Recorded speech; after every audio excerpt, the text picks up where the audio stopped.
ओम सभी को प्रणाम। आज आपको मैं कुछ ऐसी बातें बताने वाली हूँ कि योग तो सभी करते हैं, लेकिन योग को करने से पहले जो उसके बारे में हमें जानकारी होनी चाहिए कि हमें बैठना कैसे है और हमें हमारा आसन कैसा होना चाहिए। आसन 3 प्रकार के होते हैं। एक नीचे बिछाने वाले को आसन बोलते हैं, एक हमारे बैठने की स्थिति को आसन बोलते हैं और एक बोलते हैं जो हम अपनी शारीरिक क्रियाओं के द्वारा आसन करते हैं अपने समस्याओं के समाधान के लिए। तो इस प्रकार से आसन 3 प्रकार के होते हैं। तो पहले मैं आपको बताऊंगी कि सबसे पहले जब हम योग करने जा रहे हैं तो हमें अपने नीचे जो हमारा बिछौना है जिस पर हम बैठते हैं वो ऐसा होना चाहिए, या तो वो गर्म कपड़े का हो, कोई पुराना कंबल हो, कंबल बिछा सकते हैं आप, शॉल बिछा सकते हैं, या फिर कुशे का आसन हो, कुशे का आसन, या फिर आपका कोई ऐसा तख्त होना चाहिए लकड़ी का जिसके ऊपर आप बैठ के योग कर सकते हैं। नंबर 2 उसके बाद आता है आपके बैठने की स्थिति। आपके बैठने की स्थिति क्या होनी चाहिए? स्थिर सुखम आसनम। जिस आसन में बैठ के आपको सुख मिलता हो उस आसन में आपको बैठना चाहिए। ऐसे जैसे आप आम बैठते हैं हम पालती मार के, इसको सुखासन बोलते हैं। आपने टांगे जिनकी तकलीफ है, घुटने में दर्द है, मोड़ नहीं सकते, तो ऐसे टांगे लंबी करके बैठ सकते हैं, इसको बोलते हैं दंड आसन। और जो स्वस्थ हैं, मोड़ सकते हैं, तो सिद्ध आसन में बैठने की कोशिश कीजिए। बायां पैर जो है अपने पास लाइए, एड़ी को एनस के पास ले जाइए, दाहिने पैर को उठाइए, ये बीच की जगह होती है इसके ऊपर इसको फिट कर दीजिए और इस तरह से बैठिए। इसको बोलते हैं सिद्ध आसन। इसमें बैठने से हमारी कमर भी सीधी रहती है, हमारा ध्यान भी रहता है। इसके बाद में जो लोग बैठ सकते हैं, बचपन से यदि इसका प्रयोग करें हम आसन लगाने का, पद्मासन। जो बचपन से पद्मासन में बैठता है वो जो है जब तक इस संसार में रहता है उसको घुटनों की तकलीफ नहीं होती है। पद्मासन शुरू में थोड़ा मुश्किल होता है। दाहिना पैर उठाइए बाईं जंघा के ऊपर और आपने बायां पैर उठाया इसको दाहिनी जंघा के ऊपर, इस तरह से बैठा जाता है। और ये मैं भी पहले नहीं बैठ पाती थी, लेकिन प्रैक्टिस करके, अभ्यास करके इसकी जो आदत पड़ी, अब आप इसको आराम से बैठ सकते हैं। फिर इसमें जो नहीं बैठ सकता आप वज्रासन में बैठ सकते हैं। वज्रासन में दोनों पाँव को ऐसे मोड़ा, दोनों पाँव के अंगूठों को ऐसे आप पास लेके आए और उसके बीच में इस तरह से बैठ गए। ये होता है वज्रासन। भोजन करने के बाद में इस आसन में बैठना चाहिए।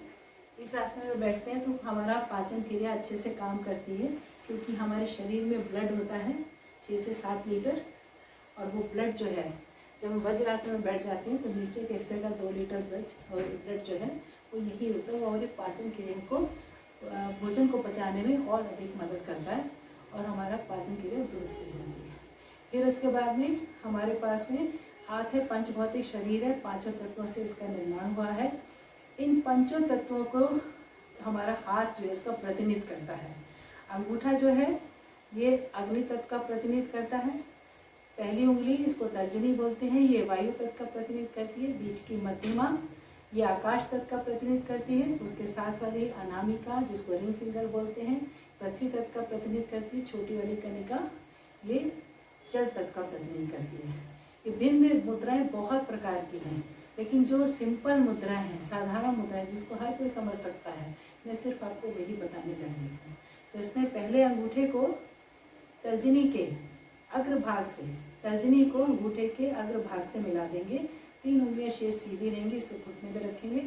इसको बोलते हैं ध्यान मुद्रा, ज्ञान मुद्रा भी बोलते हैं। इसमें बैठने से इंसान का डिप्रेशन है, माइग्रेन है, वो भी ठीक होता है और आपका मन जो है एकाग्रता की ओर बढ़ता है, मन शांत हो जाता है, आपकी स्थिति मन की चंचलता वह धीरे धीरे स्थिर होने लगती है। फिर इसी तर्जनी को अंगूठे के मूल में लगा दे, जड़ में लगा दे, ऊपर से अंगूठे से उसको दबा दे, तो ये बन जाती है आपकी वायु मुद्रा। वायु का प्रकोप हमारे शरीर में रहता है तो हमारे जोड़ों में दर्द होने लगता है। वात पित्त कफ 3 प्रकार के दोष कहे जाते हैं, इनका हमारे शरीर में बहुत आवश्यक भी है। अगर ये ज़्यादा हो जाए, कम हो जाए तो हम रोग ग्रसित हो जाते हैं। फिर इसके साथ आगे आती है मध्यमा। मध्यमा को यदि अंगूठे के अग्रभाग से मिला लेते हैं, ये बनती है शून्य मुद्रा। इसके बैठने से जिनके कानों में कोई तकलीफ है, कान का बहना, गोपू की आवाज़ आना, कम सुनाई देना, उसमें अगर प्राणायाम को इस स्थिति में बैठ के आप करते हैं तो आपको इसमें बहुत लाभ मिलता है। फिर इसके बाद आती है आपकी अनामिका। यदि हम इसको अपने अंगूठे के अग्रभाग से लगाते हैं तो ये आपकी बन जाती है पृथ्वी मुद्रा। इसको थोड़ा सा पृथ्वी मुद्रा। पृथ्वी मुद्रा में बैठने से भार का संतुलन होता है। आपको जो है शरीर ना अधिक मोटा होगा ना पतला होगा। ये आपकी पृथ्वी मुद्रा है। आपका यदि शरीर मोटापा है तो आप इस स्थिति में बैठ के प्राणायाम कीजिए तो आपका वजन कम होगा, और यदि आप जो है पतले हैं तो आपका वजन बराबर हो जाएगा। छोटी उंगली कनिका, इसको यदि इस तरह से हम लगा के बैठते हैं तो ये आपकी बन जाती है वरुण मुद्रा। यूरिन की किसी को तकलीफ है, पेशाब बार बार आता है, कम आता है, रुक रुक कर आता है, छोटे बच्चे बिस्तर को गीला कर देते हैं रात को सोने से पहले 1-1 मिनट उनकी छोटी कनिका को अग्र भाग से दबाइए तो उनको इसमें वो रात को बिस्तर गीला नहीं करेंगे।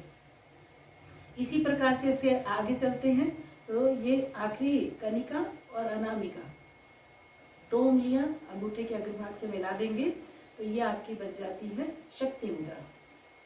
और बड़ी उम्र होती है, हम खाते पीते समय, लेकिन शक्ति का ह्रास होता है। यदि आप इसमें बैठ जाते हैं तो आपको एनर्जी मिलती है। प्राणायाम करेंगे तो इसमें बैठिए और आपको एनर्जी भी मिलेगी, ऊर्जा भी मिलेगी। इसी के साथ बीच की दोनों उंगलियां मध्यमा और अनामिका, इनको यदि लगा देते हैं आपस में तो ये बन जाती है आपकी अपान मुद्रा। ये आपके शरीर के अवजातीय तत्वों का जो अधिक निवार होता है उनको बाहर निकालने में मदद करती है। ना ज़्यादा बनने देती है ना कम बनने देती है, संतुलन बनाती है। इसके बाद में आप 2 मुद्रा इकट्ठी भी लगा सकते हैं। जैसे आपने ये अपान मुद्रा लगाई तो इसी के साथ आप वायु मुद्रा भी, किसी को अगर वात का प्रकोप है तो वायु मुद्रा भी लगा सकता है।